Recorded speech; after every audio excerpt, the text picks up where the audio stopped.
Graham Gartland, we've just been watching Tottenham take apart Newcastle in the second half. A 5-1 victory. They're up to 4th in the league. It feels like a hell of a long time ago now. They were 1-0 down 5 minutes before half-time. Firstly, they showed a hell of a lot of character there. They bounced back and then just pure class in the second half. Yeah, I think they scored within 2 minutes of conceding, and it was a wonderful cross from Son, and Ben Davies is the one that scores, and you touched on he hadn't scored since 2017. But and then it's just like the intensity and the atmosphere of the whole ground came up. There was a little bit of a scuffle before half time. The tunnels had to be separated as well. A little bit of a GAA thing going on probably there. And then they came out in the second half and they just absolutely blitzed Newcastle. And I don't think Newcastle had any idea of how to stop it, of how to plug the holes. And like you said, it was probably down to Harry Kane. The first 40 minutes was dull enough. Tottenham had a lot of possession but didn't create a huge amount of chances. What changed in those first 20 minutes of the second half that suddenly they were able to score 3-4 goals in quick succession, but also just make Newcastle look so porous at the back? A couple of things. I think that the intensity of and the speed of play that Spurs brought to the second half was higher. But I also think Newcastle didn't get back into shape quick enough, and they were exposed, and especially Shelvey in that midfield position. Kane starts dropping in on either shoulder, off his shoulder, linking the game. But the gaps were too big. Newcastle were too gapped. The distance between the centre-back and the centre-forward was too open. And that allowed the legs of Spurs to come into the game. And then with the awareness that Kane has, the likes of Kulusevski and Son are able to run into space. And again, the wing-backs are then involved in the game because they're higher up the pitch and they're the ones that score some goals. You mentioned in the first half that actually Newcastle kept it very tight and at times had 11 men back behind the ball, and they held their shape and their lines very well. The reason that didn't happen in the second half, was that down to good Tottenham play, or was that Newcastle trying to be more ambitious, or just losing their concentration, or getting overconfident? You never know what the message is at half time. Conte tweaked a couple of little things in that he pulled some wide sometimes to pull their back line, gap Newcastle's back line, and push Doherty inside at times, and they probably swapped in certain positions because obviously Doherty's right-footed, so he can come in and play in there. But again, I thought I felt Tottenham look forward a lot more earlier. So as soon as they won it back, they looked forward a little bit more. They weren't as slow as they were in the first half. So in that sense, I thought it was good play from Tottenham. As soon as they won it, in transitions, they banged it straight into Kane and they got him into the game more. And I think sometimes that's what you have to do with your top players. Get them the ball as early as you can and let them influence the game. I do think Newcastle weren't set up well enough to deal with that, and then that's what cut them out, that intensity of we're not getting time to get back into our shape as much as we were in the first half, and ultimately it cost them. There were a lot of standout performances for Tottenham, including Matt Doherty. Got a goal, his second of the season, got an assist as well, playing out of position on the left hand side. How did you feel he played? Yeah, I thought he done really well. I thought he grew into the game. First half he was quiet, and Ben Davies was the one that was probably overlapping him a little bit, which showed Tottenham's dominance in terms of the ball and being higher up the pitch. But second half he came into the game a little bit more when the game opened up, and he ends up going right wing back with 20 minutes to go. But in the left wing back position, he scores a goal in at the back post and he sets one up as well. So it was a good day's work considering he's playing left wing back. Such a good news story as well for Irish football that he's back playing first team football, and who knows, may end up playing Champions League football next season, because the football he played in that last season at Wolves was as good as we've seen from an Irish player in the Premier League, maybe even for the last decade. He was arguably the best in his position in the Premier League in that wing-back role. Yeah, in the right wing-back position. It's a specialist position at times, and it's tough to do because you have to be a goal threat, you have to provide assists, you have to defensively go back and do your job as well. So there's a lot on him, and I think he took to it really well. And again, he's worked his way back into Conte's Spurs. It hasn't been given to him. He's had to earn that, and he's done really well. And it just shows you Conte's playing him out of position, but he still has him in his team, and all credit to Doherty for doing the work, and full credit to the manager for pushing him. Because he does have a personality, well, maybe not even a personality, but a persona that he never gets too up or too down when he's on the pitch. And Irish football fans, we often want our players to be emotional, to be all, and that's not Matt Doherty in any way, but everything you hear about him from other players in the Irish team is that he's a really good, positive, hard-working guy, and I'm sure he, more than anybody, was feeling it over the last 18 months when you get this dream move and it's not happening for you. I think that shows his maturity. Like you said, I would have seen him play up in Hibs when he went up there on loan, and obviously first going over to England, he mightn't have settled as well as he did, but I think he's shown a level of maturity to handle the likes of the criticism and what happened to him under Mourinho. The fact that a manager comes in that you think he's going to take to again, that had him at Spurs, Nuno, and it doesn't work out, but you know what? He's like you said, he didn't get too low, he didn't get too high, he stuck with it, and again, if you're showing you're willing to work and willing to put the team first, I think Conte is the type of manager that will back you. You could see it as well from Conte towards the end of the match. Every little thing Doherty did, he was getting a good bit of applause. There was a big hug from. There seems to be a good connection between the two of them. Yeah, I think he's bought into it. I know. I love see when the second goal goes in and Conte celebrates and turns and runs and jumps on all his staff. I love that, and I probably think it's something Tottenham have been missing as a club, and that type of spirit and heart that they can sometimes lack that as a football club, and I think it's great to see, and like you said, we said on the commentary, they have an intensity and enthusiasm about them that probably they haven't had since Pochettino left. Antonio Conte does love an own moan, and we saw that during January, about the January transfer window, and he was complaining that 4 players went out, only 2 players come in. But actually, the 4 players they lost were 4 players he clearly wasn't convinced by. Yeah. And the 2 players they've managed to bring in Kulusevski, who still only 21, massively highly rated Swedish international, and Bentancur, who at 24 is almost a veteran at this stage. He's played so many matches, and both of them are making an immediate impact. Yeah, I think Bentancur, like I said, first time probably seeing him live, and I thought he was excellent. I thought he's everything you want from that type of midfielder, like a Busquets, where he's able to take the ball, he's comfortable taking the ball off, he's back forward, he's comfortable starting attacks. But you saw some of the tackles he put in there in the first 10 minutes. I thought unbelievable. I was looking, thinking, where did he get this lad from? Obviously, we knew he was from Juventus, but unbelievable player. Kulusevski, I was looking at him during the week, and like you said, I think he signed for Juventus at 16, and he's gone out on loan at different clubs, and they're leaving him go. But what Tottenham are trying to do, obviously, and how they play, he fits the system, and that's where you see Conte's buying players that fits his way of playing.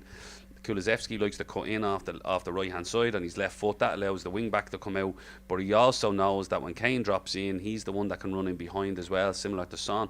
So who marks Kane then if the 2 centre backs are occupied with Son and Kulusevski? But the passes from Bentancur, he's the one that breaks the lines and punches the ball into these players and gets it into Kane early, and once you're getting him on the ball, he's the one that sort of, the 2 of them ignite Spurs. Scoring a lot of goals, Tottenham, and they're tighter at the back as well. My boy Christian, outstanding today. Christian Romero, he was very good. Yeah, I thought, like you said, I think they have a natural sort of defender, an aggressive defender on that side. Ben Davies, who's converted from a left back into a left centre back, gives them a good balance, but he's also able to go out into a left back area and help. And Dyer is really comfortable on the ball, and you can see that when they're trying to play out, that he doesn't stay in the middle, he drifts out into different areas and helps. He's not standing on the goalkeeper, he's comfortable stepping into midfield, and it allows, Spurs aren't a finished article here, but they're going in the right direction. We're drinking the Kool-Aid though when it comes to Tottenham. They've 5 wins in 6 matches now. They're just it was an enjoyable watch, and you don't often say that about them. And they were full float in the second half, and it was really enjoyable watching. There was intensity about them that I really, really liked, Nathan. So West Ham had a win earlier. Manchester United dropped points again yesterday, and Arsenal play tomorrow night against Crystal Palace. So Tottenham are 4th at the moment on goal difference ahead of Arsenal. Arsenal have 2 games in hand. There's still a North London derby to come as well. But Arsenal and Tottenham have so much brilliant attacking talent. But West Ham won't go away, and maybe United can somehow get it together. How are you calling it for 4th? Yeah, I think the momentum's with the North London clubs. I think Arsenal have a lot of momentum. They've built it up. I know they lost to Liverpool, and like you said, I think Liverpool and City are just out on their own at the minute, and it's very hard to even, I think the 2 teams are a good bit off them, but it's between Spurs and Arsenal to get there. West Ham won't go away, and they're doing really well in Europe as well, which might hinder them a little bit. I can't see Man United getting on a run of form the way these lads have. I can't see them getting we had said, 5 wins out of 6. I can't see them doing What that. is going on at United? I remember we commentated on the Crystal Palace game where we saw the full 15 minutes of high press that Manchester United have had since Ralph Rangnick arrived at the club at the start of that game. We thought then they'd have 15 minutes in the first game, half an hour, and it would build and build, and we've never seen it since. Like yesterday, again, just so flat, so lackluster. Like there's something deeply wrong. It feels at United. I've touched on it on other shows and even on Off the Ball, talking on the Saturday with John Duggan about the culture at the club, and that, like you said, it comes from the top down, and you see that even with Conte. His enthusiasm is infectious. Yeah, he moans about things but he wants things to be better, and that's the thing. You're moaning about good things that affect the club, and then the fans get behind that and think he just wants the best for this football club.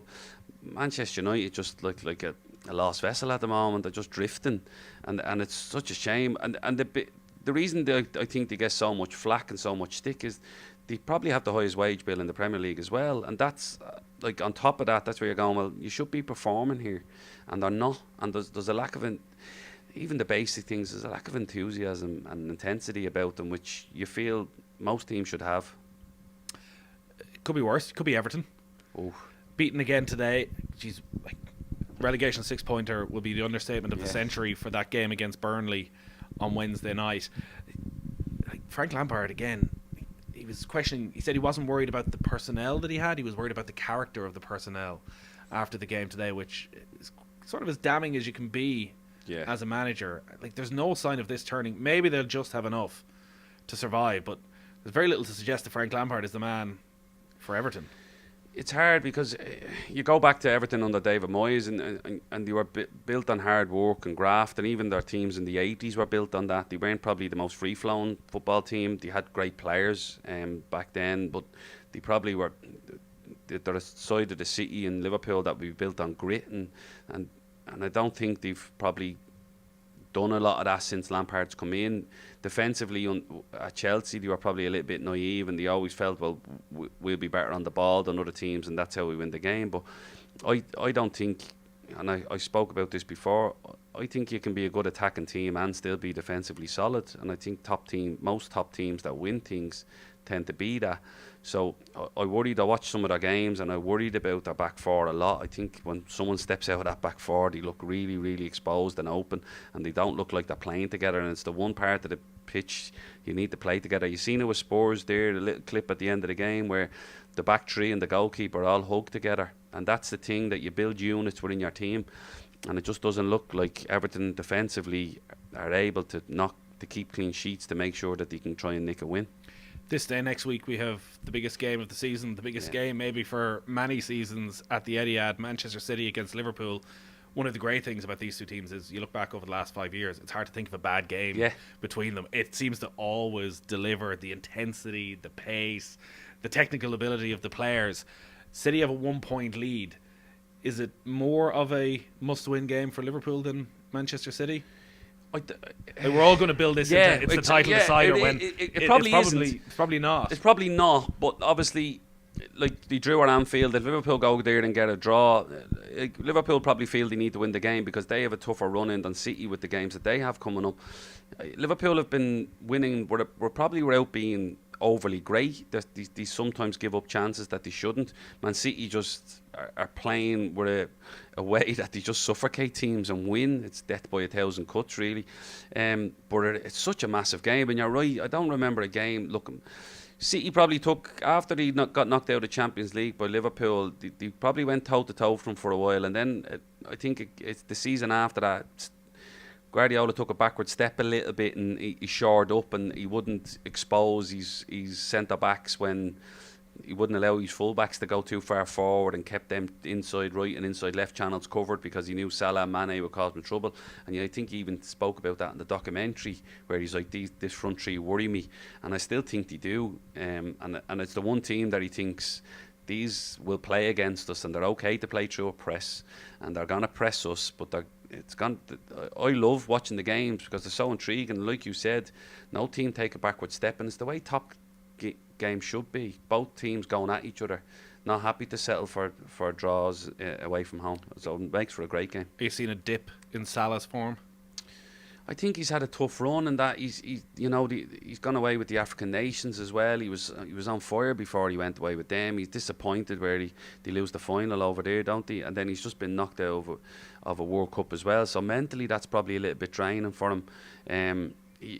Listen, the lad's class. He's been unbelievable up until probably the African nations. He was the best player in the Premier League by a mile. So. He'll come good again, similar to Kane. Kane doesn't start the season well, he doesn't score in his opening 6 games, but class comes through, and it's not like these lads aren't working to be better every day, and that's where eventually it will click.